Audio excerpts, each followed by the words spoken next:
Olu sasazo lwendaba lusiza ngqo kwikomkhulu le-SABC e-Auckland Park eGauteng naze ziphambili ngalemva kwemini. I'm just so overwhelmed. I just think it's just the whole idea of being here. Like when you're younger, you always say, oh my gosh, I'm going to be on TV when they announce the NSC results, but you don't actually think it will come true. Iklasi yematriki yonyaka ka-2025 iphumelele ngelona zinga liphezulu susela oko eli lafumana inkqubo yedemokrasi. Mina ngithola audition aba-8 ngokukhulu ukuzimisela ngenxa yokuzimisela nokuthi ke besiqhuquzela uthisha kakhulu esikoleni. Iseyimicobo novuyo kwiphondo laKwaZulu Natal nanjengoko eliphondo lisencochoyini kwiziphumo zematriki zika-2025. Molweni Mzontsundu, singonondaba belijelo losasazo sesilungele ukuniphakela kuvimba wethu wanamhlanje sikwathi huntshu nakwabo baphumelele imatriki. Masingene emxholweni. Abafundi bematriki bonyaka ka-2025 baphumelele ngelona zinga liphezulu susela oko eli lafumana inkqubo yedemokrasi. Lixesha lemincili nemibhiyozo kubafundi, ootishala kunye nabazali kulo lonke eli. Umphathiswa wemfundo esiseko uSiviwe Gwarhube Phezolo ubhengeze izinga lokuphumelela kwabafundi eliku-88%, kodwa nangona kunjalo kusekho inkxalabo ngomba wokungalingani nokungafumani imfundo esemgangathweni kwabanye abafundi. Kwaba bafundi elixesha liphawula ukuphela kwendlela ende nolobunzima, bachithe iminyaka bambi befundela kumagumbi okufunda aphuphumayo, bejongene nengxaki yocimicimi wombane, inkxalabo ngokhuseleko, begqithe nakubhubhane we-COVID-19, kodwa kuyo yonke lo mingeni bakwazile ukuthubeleza kwezo nzima kwindlela yempumelelweni.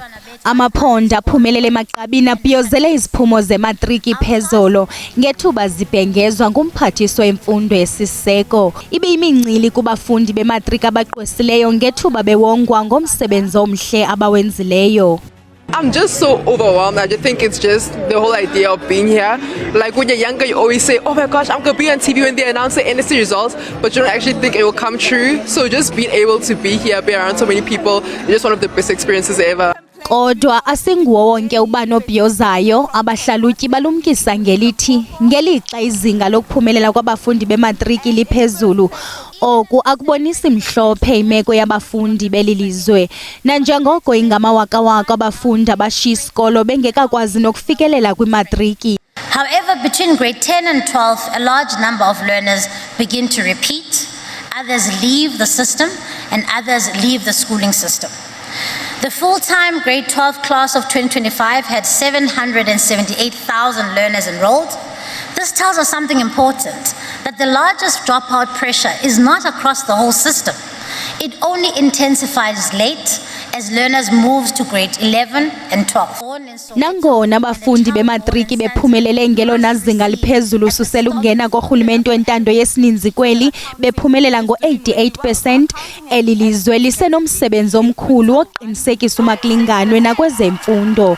Kubafundi bematriki abaphumeleleyo kuphela esinye isigaba, kuqala esinye, sithi huntshu. Iphondo laKwaZulu Natal lisaqhubeka nokubhiyozela impumelelo yabafundi bematriki bonyaka ophelileyo ka-2025 nanjengoko eliphondo ilelona ligqwese lafumana indawo yokuqala kwimpumelelo yabafundi bematriki, liphumelela ngomyinge ka-90.6% kwaye ziliqela izikolo ezineziphumo ezincumisayo. Intatheli ye-SABC uSimphiwe Makhanya udibene nabafundi besikolo samabanga aphakamileyo iSibusisiwe Technical eMbumbulu. Sibonge kakhulu bese sibingelela umbukelo weindaba ngalesi sikhathi silapha eMbumbulu okuseningizimu nedolobha eTheku. Isikole igama ke lesikole iSibusisiwe Comprehensive Technical High School. Lesikole ke sigile imanga kulonyaka sathola ke ipass rate engu-100%. Akubona ke okokuqala lesikole sikwazi ukuthola limphumela emihle kangaka eklasini lika matric kusukela ke ngonyaka ka-2023. Imphumela ke yale lesikole ilokhu ihlezi nje ku 100%. Esikhathini esingakanani esidlule manje sike saba ke nomcimbi wokubungaza abafundi okuyibona ke abathatheke lesikole basibeka ebalazweni. Njengamanje asamukele abanye babo abakwazi ukuthola ke singathi ama distinctions ke abaningi kakhulu kulezi ifundo abebezenza. Sikubingelele sikwamukele eindabeni zesiZulu. Sichazele ukuthi ungubani wakabani nokuthi ibe kanjani imphumela yakho kulonyaka. Ngiyanibingelela nonke, igama lami Alwande Ngcobo, ngihlala emakholweni kabaningi makazi ngomaqinasi. Mina ke ngithola audition aba 80 ngokukhulu ukuzimisela, ngenxa yokuzimisela nokuthi ke besiqhuquzela uthisha kakhulu esikoleni, sibonke no principal wethu besisiza nothisha bonke nje no class teacher wethu siyambonga naye uMr Mnyandu, baba Duma naye siyambonga kakhulu ngoba ubenza sure ukuthi sonke sithola i-support esidingayo ukuze ukwazi ukuthola ama results lawa equality kangaka. Ngithanda ukubingelela ekseni kusa. Mina ngumhlongo Sandile oqhamuka endaweni yakaMakhuthi. Engakusho nje ukuthi imphumela yami iumvuzo ebesikutshalile. Besisebenza kanzima ubusuku nemini, singalali ngisho ukulala. Sibamba lokho kubizwa ngezitati ngenxa yokuthi sifisa yona ukuthi imphumela yethu ibe bukhali sikwazi ukonkoza ngayo kuyikhungo zokufunda eziphakeme. Wena mfowethu ikuphi okuhlele ukwenza kulonyaka esoqalayo uapplyile emavarsity ufuna ukufundelana? Isifiso sami ukuthi ngiyofundela ilaw. Ngifisa ukuba ilawyer. Ngesithemba futhi ukuthi ngizokwazi ukukhuphuka emahhovisi ngigcine sengumuntu omkhulu nami enkantolo. Awuzoba umuntu omkhulu mfowethu, siyakubongela sihalalisele. Ngiyabonga. Okay, abanye ke babafundi ke la sike sabaxoxisana nabo malungana nemphumela ke yabo ya matric okuyiclass lika 2025. Bathole ke imphumela emihle kakhulu. Lesikole ke sizinye zezikole esizibonelo hayi nje endaweni yasembumbulu, kepha singasho sithi ke eningizimu Afrika yonkana ngenxa yokusebenza ke abakwazile ukuthi bakwenze ukukhiqiza lemphumela emihle kangaka kaMatekule. Sibusele ke intambo kuwena egoli kuleli qophelo. Nanjengoko kuvulwa izikolo ngomsokweli kusekho ingxaki kwiphondo laseGauteng labantwana abangekafumani izikolo xa kungoku ke siqhagamshelana nentatheli yethu Calvin Dludla neza kusinabisela ngalenyewe. Masiphose intabombo kuwe Calvin, ingaba likhona ithemba labantwana ukuba bafumana isikolo?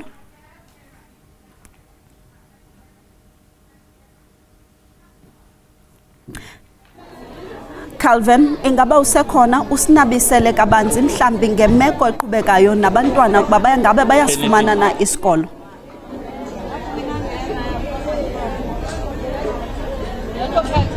Sibingelele nombukelo wendaba ze-SABC esekhaya. Sila eFlorida njengoba ke sihamba la indawo lapho kusuke khona ke kunenqwaba yabantu abasuke bezobhekela izingane zabo izikhala zokufunda. Uzokhumbula ukuthi kusasa unyaka wokuqala nokufundisa nokufunda uyaqala kusasa, kodwa abantu abaningi bakhala ngokuthi bebengakayitholi ke izikhala zokufunda. Abanye ke bathukuthele ngoba bathi ke kade bayifaka izicelo zokufunda, kodwa ke manje ke akuveli ema-computereni ukuthi ke bayitholile. Abanye bathi kade bezama ngoDisemba kwatholakala ukuthi bayitholile izikhala, kodwa mase bezama futhi manje bathola ukuthi ke sebekhishelwe ngaphandle nokuyinto abasola ukuthi ke yenziwa ke umkhonyovu. Khona ke umama naye osekunesikhathi esho ukuthi ke la ufike ekseni ezozama ukutholela ke ingane yakhe ke isikhala, kodwa kubonakala ukuthi mhlawumbe kungaba into engalunga namhlanje ngenxa yokuthi ke ulayino la zakwethu nombukele ekhaya mude kakhulu. Ngeke ngimethule mama, asibonge kakhulu ngesikhathi sakho. Ngiyakuzwa nawe uma ukhala la, you are frustrated, uyangitshela ukuthi kudala ufikile la. What is happening here? I think the department is failing us because it's been 3 years from grade 1. The child doesn't get the space for 3 years from grade 1. Now it's grade 3. Every year the child gets rejected. And the school that I applied to is a feeder school. So currently my child is in a private school. I can't even afford it, but I'm forced to put the child in a private school, which I do not afford. And whenever I go there, they say you are on the waiting list in a feeder zone. So I think the department is failing us in terms of, if you check the area that I live in, There is a lot of development in terms of houses being built and the complexes that are being built. But in terms of the schools, to accommodate the children that are born and staying within the feeder schools, the department is not doing anything. The department is failing us.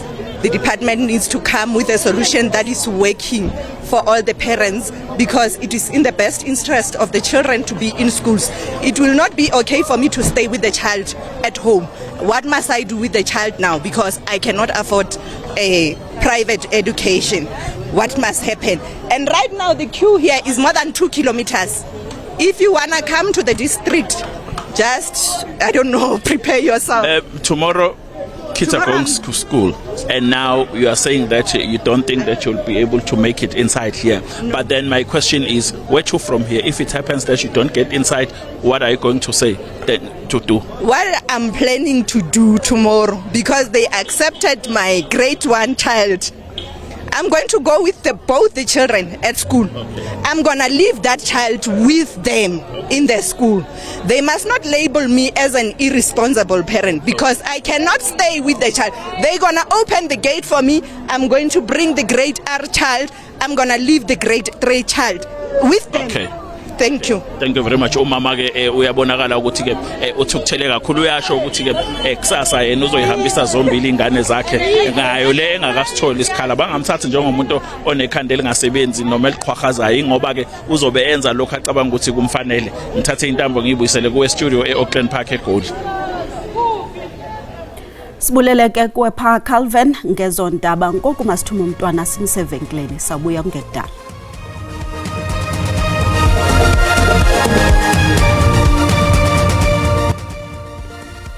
Sibulise kwabo basanda ukungena xa sihlabela mgama apha estudio sinenyweba yokuba sihleli nomnye wabafundi abaphumelele emagqabini wagqwesa kuzo zosixhenxe izifundo zakhe, uYonela Bhekwa. Yonela, sizibulisele, sikwabulela nangexesha lakho. Uphumelele zonke kuthiwa zi-distinction ezi-7. Uziva njani kwaye ufikelele njani kwelinqanaba? Ubulala phofu? Hayi bengalali. Into ebalekile for mina was ukugqiba nje high school, because benifuna ufika kwibanga lami elentla. So for mina i-importance ye hard work is into endiyifunde from umama, because umama usebenza kakhulu naye. So nami bendi instill the same work ethic throughout the high school, and ngoku manje ngqibile, at least ndiziva ndi-free, ndiziva ndi-happy, because that's the first step in life. Just a firm foundation, and then to go on to what you want to do.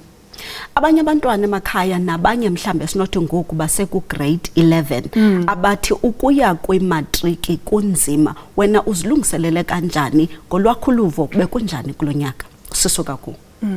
Yonke into akhonto elula empilweni, akhonto elula is one thing umama acho all the time, because I grade 11 yona ayikho lula, i-matric ayikho lula, but the problem is mawucefamba one is going to be easier than the other, or ndisebenzile this year, next year ndizovele ndi-relax ndihlale ndingayenzi anything.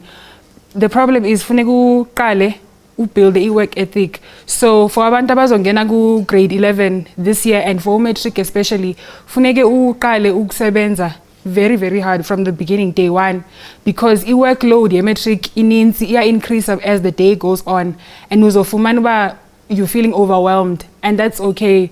But the important part is that we as pusher, even though you are overwhelmed, because in the university angeke zibe lula. Ingaba ke Yonela ujonge ukuyaphi njengokuba ke uphumelele kwi-universities mhlawumbe solo ufake kuzo izicelo zakho? I-first choice yami yi-Wits University.